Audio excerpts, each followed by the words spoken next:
Okay, yes, once again, I'm lacking audience members, and I apologize. But we're going to try to get this through this anyways. And here goes. It's said, and I believe, there are two sides to every story.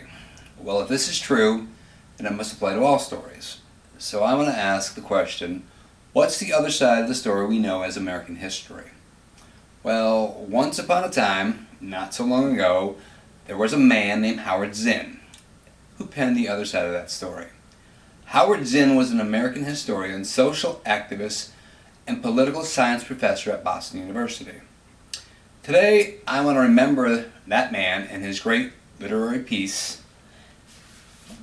A People's History of the United States. I believe Zinn's book, A People's History of the United States, should be required reading in all schools and universities. I know this will never happen, therefore I urge people to read it as required reading for life. I believe it should be on everyone's reading bucket list. There's also a graphic adaptation for people who will give the original one look and find it a little overwhelming. Just glance through the graphic version and I'm sure something will catch your eye. It's written almost like in a comic book form. And then you'll start reading it, and then you'll want to read the actual book. This book will get you to rethink and question things you may have already been taught. It will help you to think critically and remind you to question things. Don't take them as gospel. Just because someone tells you a story is the truth, the whole truth, and nothing but the truth, doesn't necessarily mean it is the truth. Mr. Zinn penned this book to show history through the eyes of the common people, rather than just the political and economic elite. Howard Zinn was an activist, and he saw and experienced things firsthand.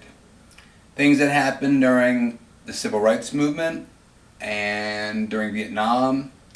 He realized that people weren't getting the full story there. Did they get the full story throughout America's history?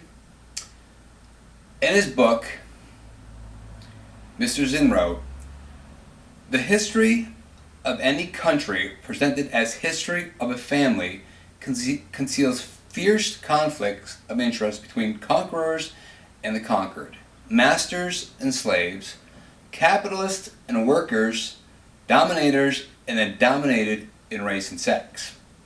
And in such a world of conflict, a world of victims and executions, it is the job of thinking people, as Albert Camus suggested, not to be on the side of executioners.